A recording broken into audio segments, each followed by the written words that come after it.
السلام علیکم ورحمۃ اللہ وبرکاتہ۔ بسم اللہ الرحمن الرحیم۔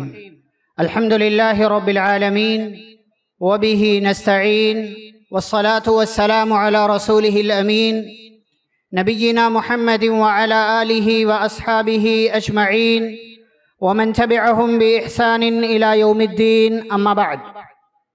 اعوذ باللہ من الشیطان الرجیم، بسم اللہ الرحمن الرحیم۔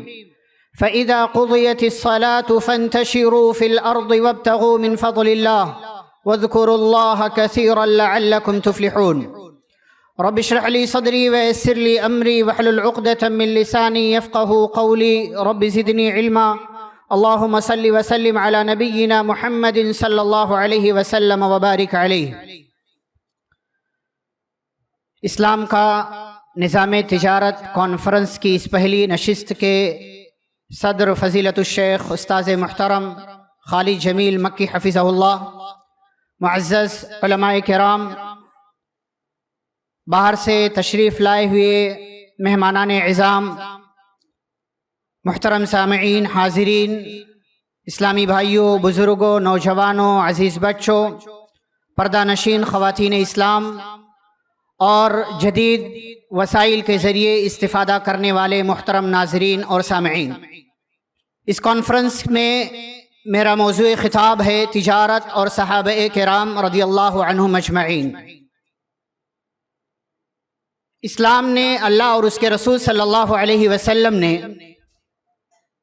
ہم اور آپ کو دنیا کے اندر مال کمانے کے مختلف ذرائع بتائے ہیں کہ آپ مختلف اسباب اختیار کر کے اور مختلف ذرائع سے مال کما سکتے ہیں، اور اللہ رب العالمین نے یہ دنیا کی زندگی دی ہے تو اللہ نے مال کمانے سے منع نہیں کیا۔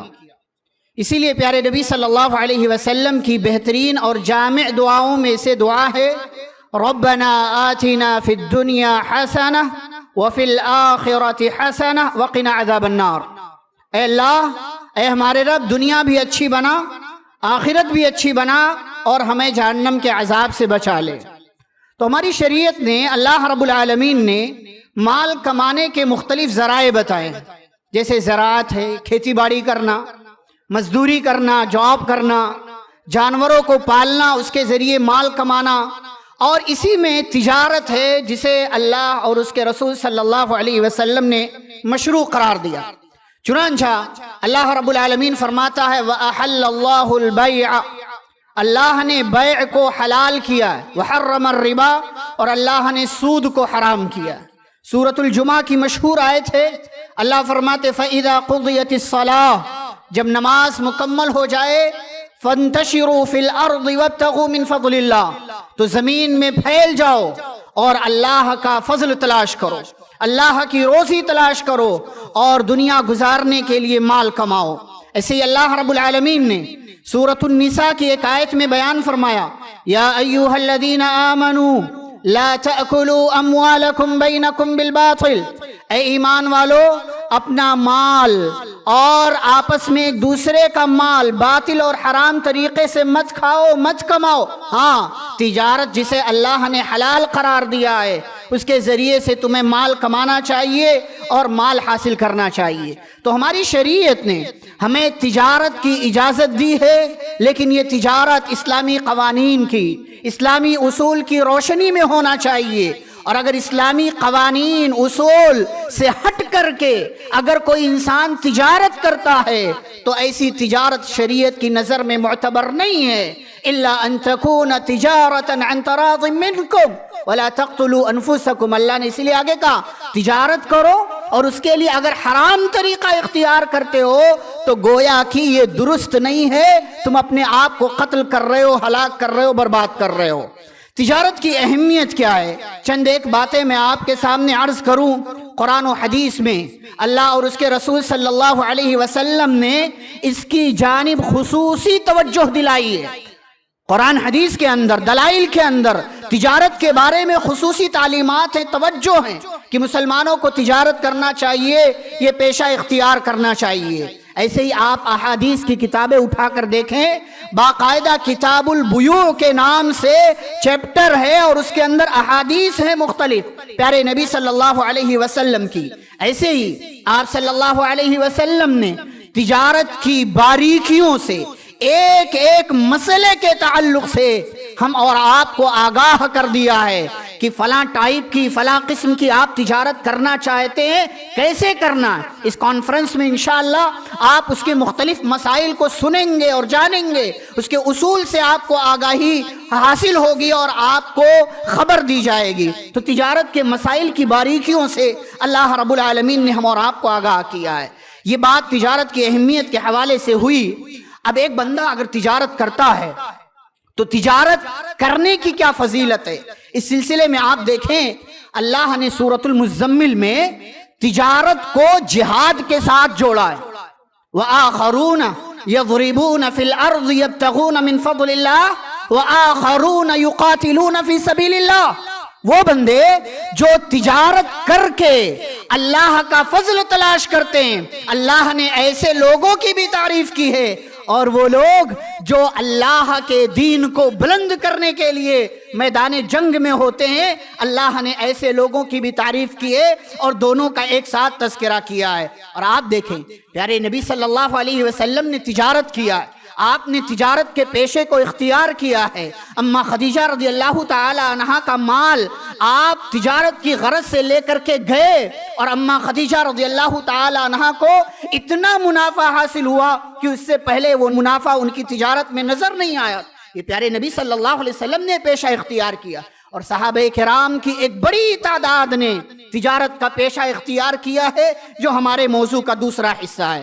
لیکن اس حصے کو سننے سے پہلے آپ یہ بات سنیں، پیارے رسول صلی اللہ علیہ وسلم کی حدیث ہے، وہ لوگ جو تجارت کے پیشے سے جڑے ہوئے ہیں، وہ لوگ جو تجارت کرتے ہیں، اگر وہ سچائی کے ساتھ، امانت داری کے ساتھ تجارت کرتے ہیں، کسی کو دھوکہ نہیں دیتے اور کوئی غبن نہیں کرتے، 2 نمبر مال 1 نمبر کہہ کر کے نہیں بیچتے ہیں، بالکل سچائی، امانت داری، راست بازی کے ساتھ اگر وہ تجارت کرتے، کتنے خوش نصیب ہیں۔ سنن ترمذی کی حدیث ہے، التاجر الصدوق الامین مع النبیین والصدیقین والشہداء۔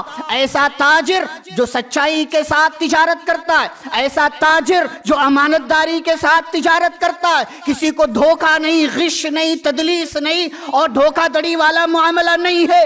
فرماتے پیارے نبی صلی اللہ علیہ وسلم، سبحان اللہ سبحان اللہ، تجارت کرنے والے اپنی قسمت پر رشک کریں اگر امانت داری اور سچائی کے ساتھ تجارت کرتے ہیں۔ فرمایا نبی کائنات صلی اللہ علیہ وسلم نے، مع النبیین، ایسا تاجر نبیوں کے ساتھ ہوگا، والصدیقین، ایسا تاجر سچے لوگوں کے ساتھ ہوگا، والشہداء، اور ایسا تاجر شہید لوگوں کے ساتھ ہوگا۔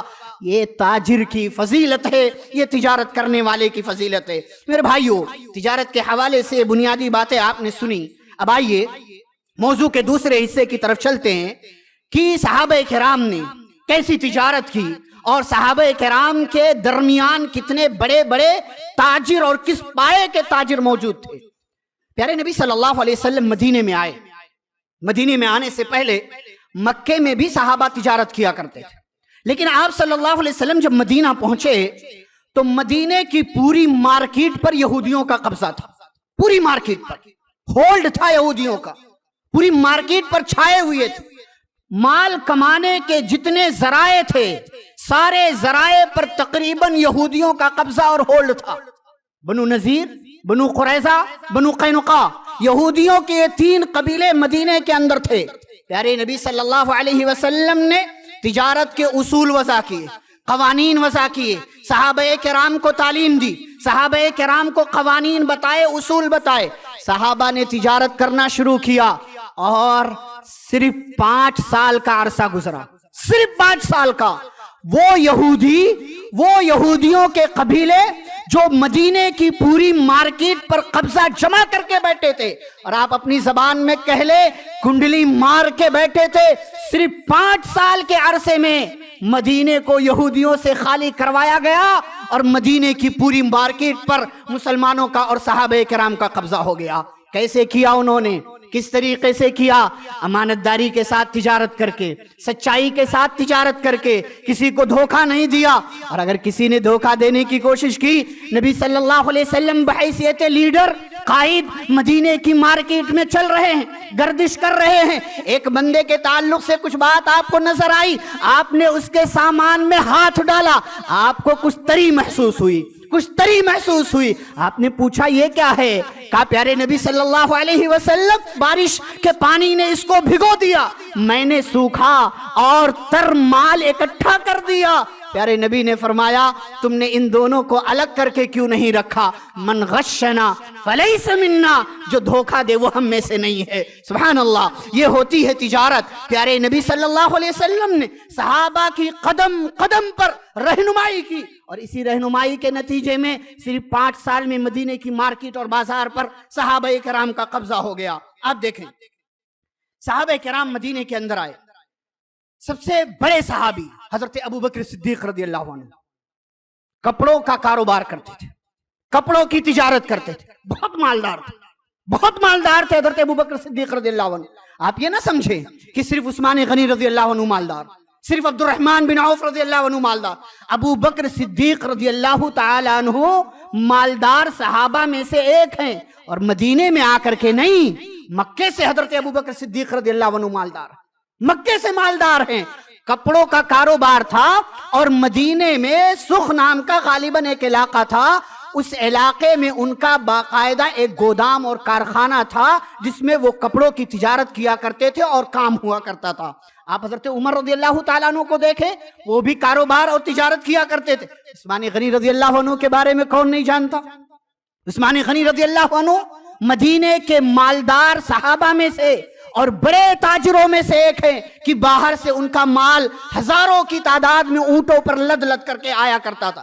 عبد الرحمن بن عوف رضی اللہ تعالیٰ عنہ، آپ جانتے ہیں پیارے نبی صلی اللہ علیہ وسلم کے صحابہ مدینے میں آئے، آپ صلی اللہ علیہ وسلم نے مہاجرین اور انصار کے درمیان بھائی چارہ کرایا۔ حضرت عبد الرحمن بن عوف مہاجر صحابی ہیں، مدینے کے اندر ایک صحابی ہیں حضرت سعد بن ربیع رضی اللہ تعالیٰ عنہ۔ نبی صلی اللہ علیہ وسلم نے عبد الرحمن بن عوف رضی اللہ عنہ کو انصاری صحابی حضرت سعد بن ربیع کا بھائی بنا دیا۔ سعد بن ربیع کون ہیں؟ انصاری صحابہ میں مدینے کے مسلمانوں میں سب سے مالدار صحابی حضرت سعد بن ربیع رضی اللہ تعالیٰ عنہ۔ اور عبد الرحمن بن عوف کون ہیں؟ مکے سے ہجرت کر کے آئے ہیں، نہ مال ہے، نہ پیسہ ہے، نہ درہم و دینار ہے، محتاج ہیں، ضرورت مند ہیں۔ نبی نے بھائی چارے کا رشتہ قائم کروا دیا۔ سعد بن ربیع نے کہا عبد الرحمن، یہ میرا گھر ہے، یہ میری کھیتیاں ہیں، یہ میری 2 بیویاں ہیں، آدھا آدھا سب تمہارا ہے، جو بیوی پسند آئے طلاق دے دو، عدت گزارنے کے بعد اس سے نکاح کر لینا۔ عبد الرحمن بن عوف رضی اللہ عنہ نے کہا نہیں میرے بھائی، مجھے اس کی ضرورت نہیں، اس کی ضرورت نہیں ہے، بازار کا راستہ دکھا دو، میں کچھ کرنا چاہتا ہوں۔ حضرت سعد بن ربیع رضی اللہ تعالی عنہ نے بازار کا راستہ دکھایا۔ سبحان اللہ، عبد الرحمن بن عوف رضی اللہ عنہ نے تجارت شروع کی، اور ایسی برکت، گھی اور پنیر کا کاروبار جو شروع کیا، ایسی برکت اللہ نے دی کہ سبحان اللہ، اگر پتھر بھی اٹھائیں تو اس کے نیچے سے سونا نظر آ جائے۔ اور آپ جانتے ہیں صحابہ کی فہرست میں، صحابہ کی تعداد میں سب سے مالدار صحابی حضرت عبد الرحمن بن عوف رضی اللہ عنہ، سب سے مالدار صحابی۔ دنیا جانتی ہے عثمان غنی رضی اللہ تعالیٰ عنہ سب سے مالدار صحابی، ٹھیک ہے مالدار تھے، لیکن عبد الرحمن بن عوف رضی اللہ عنہ تجارت کی برکت سے اتنا مال اللہ نے دیا کہ صحابہ میں سب سے بڑے اور سب سے زیادہ مال والے صحابی حضرت عبد الرحمن بن عوف رضی اللہ عنہ بن گئے۔ طلحہ بن عبید اللہ عشرہ مبشرہ میں سے رضی اللہ تعالیٰ عنہ، یہ بھی کپڑوں کے تاجر تھے۔ اور جب جنگ بدر ہوئی، آپ کو پتا ہے جنگ بدر کن حالات میں ہوئی، اچانک جنگ کا موقع پیش آ گیا تھا، نبی صلی اللہ علیہ وسلم کو کافروں کے ساتھ لڑنا پڑا تھا، اور کمزور 313 صحابہ تھے۔ آپ جانتے ہیں طلحہ بن عبید اللہ رضی اللہ تعالیٰ عنہ جرنیل صحابی ہیں، اور شجاعت والے صحابی ہیں، لیکن اس موقع سے کپڑوں کی تجارت کے حوالے سے وہ شام گئے ہوئے تھے، مدینے کے اندر وہ موجود نہیں تھے، اسی لیے جنگ بدر میں حضرت طلحہ بن عبید اللہ رضی اللہ عنہ شرکت نہ کر سکے۔ اور ابو بکر صدیق رضی اللہ عنہ کی بات میں نے کی، آپ جانتے ہیں تجارت ان کو اتنی زیادہ محبوب تھی، حضرت ابو بکر صدیق رضی اللہ تعالیٰ عنہ کو ایک طرف نبی کی جدائی برداشت نہیں ہوتی تھی، لیکن دوسری طرف تجارت کرنا ہے تو اپنی تجارت کا مال لے جا کر کے تجارت کرتے تھے اور نبی سے تھوڑی دیر کے لیے دور ہو جایا کرتے تھے، اور نبی صلی اللہ علیہ وسلم بھی نہیں چاہتے تھے میرا یہ ساتھی، میرا یہ رفیق مجھ سے جدا ہو، دور جائے، لیکن تجارت کی وجہ سے آپ صلی اللہ علیہ وسلم ان کو منع نہیں کرتے تھے اور وہ تجارت کے لیے چلے جایا کرتے تھے۔ ایسے ہی میرے بھائیوں، مدینے کے اندر صحابہ کپڑوں کے علاوہ خوشبو کا کاروبار کرتے تھے، خوشبو کا کاروبار کرتے تھے۔ حضرت عباس رضی اللہ تعالیٰ عنہ نبی صلی اللہ علیہ وسلم کے چچا یمن جاتے تھے اور یمن سے عطر اور خوشبو لایا کرتے تھے، اور خاص طور سے حج کے موسم میں اسے بیچا کرتے تھے، کیونکہ حج کے موسم میں باہر سے لوگ آتے تھے، پوری بھیڑ ہوتی تھی، مکے کے اندر جا کر کے اس کا کاروبار کیا کرتے تھے۔ اور ابو سفیان بن حرب رضی اللہ تعالیٰ عنہ، حضرت معاویہ رضی اللہ تعالیٰ عنہ کے ابا تیل اور چمڑے کا کاروبار کیا کرتے تھے، تیل اور چمڑے کا کاروبار کیا کرتے تھے۔ عبد الرحمن بن عوف رضی اللہ تعالیٰ عنہ کے بارے میں آتا ہے کہ ان کا قافلہ تجارت کا اتنی بڑی تعداد میں آیا کرتا تھا کہ جب مدینے میں ان کا قافلہ تجارت کا پہنچتا تھا تو مدینے والے شور مچایا کرتے تھے، اور لوگوں کے شور سے مدینہ گونج جایا کرتا تھا۔ لوگ سمجھ جاتے تھے کہ آج ہمیں یہ معلوم ہو گیا کہ عبد الرحمن بن عوف رضی اللہ تعالیٰ عنہ کا تجارت کا قافلہ مدینے کے اندر آیا ہوا ہے۔ یہ آپ کو میں نے نمونے کے طور پر چند مثالیں ذکر کی ہیں، ان مثالوں کے ذریعے آپ سمجھ سکتے ہیں۔ اور آپ کو ایک بات بتاؤں، عشرہ مبشرہ ہمارے ہاں کیا لوگ سمجھتے ہیں؟ ہمارے ہاں لوگ سمجھتے ہیں بھائی نہیں، مالدار نہیں، بھائی انسان اگر کوئی عبادت کرنے والا اسے مالدار نہیں ہونا چاہیے۔